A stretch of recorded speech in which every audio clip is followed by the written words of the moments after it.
মঙ্গলবার রাজ্য অতিথিশালায় অনুষ্ঠিত হয় একদিনব্যাপী ব্যাংকার্স ওরিয়েন্টেশন প্রোগ্রাম। উপস্থিত ছিলেন পশ্চিম জেলার অতিরিক্ত জেলাশাসক অসিত কুমার দাস, এনআরপি তিলক দাস। সিপাহীজলা ও পশ্চিম ত্রিপুরা জেলার ব্যাংকার্স অর্থাৎ ব্যাংকের প্রতিনিধিরা উপস্থিত ছিলেন। স্বসহায়ক দলগুলোকে ব্যক্তিগত উদ্যোগে ঋণ পাইয়ে দেওয়ার পদ্ধতি সেখানে আলোচনা হয়েছে। আমরা শুনবো বিস্তারিত এবার।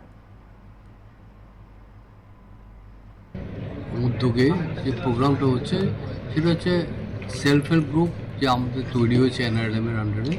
এতে মহিলাদের অনেক জীবনে আর্থিক অবস্থায় অনেক উন্নতি হয়েছে।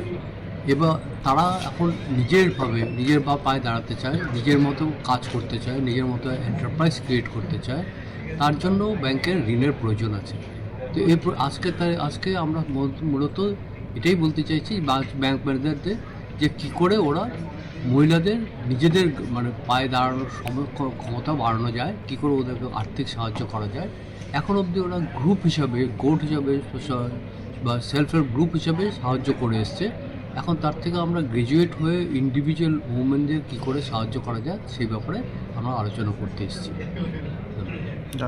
দুইটি ডিস্ট্রিক্ট অর্থাৎ সিপাহীজলা ডিস্ট্রিক্ট এবং ওয়েস্ট ত্রিপুরা ডিস্ট্রিক্ট, এখানে সমস্ত ব্যাংকার এবং ব্যাংকের রিপ্রেজেন্টেটিভ এবং টিআরএলএম এর যে অফিসিয়াল তাদেরকে নিয়ে একটা ওয়ার্কশপ বা ওরিয়েন্টেশন প্রোগ্রাম এখানে হচ্ছে। তো এখানে বিভিন্ন এসএইচজি বা ক্লাস্টার লেভেল ফেডারেশনের যে লোন সংক্রান্ত বা ব্যাংকাররা যে কাজ করে বা সাথে সাথে টিআরএলএমরাও যে কাজ করছে, একই দিকে কাজ করছে, যাতে এসএইচজি গ্রুপস তারা যাতে আরও বেশি শক্তিশালী হয়। তো এখানে ফেডারেশনগুলি যাতে শক্তিশালী হয় সেই দিকেই আজকের ট্রেনিং প্রোগ্রাম।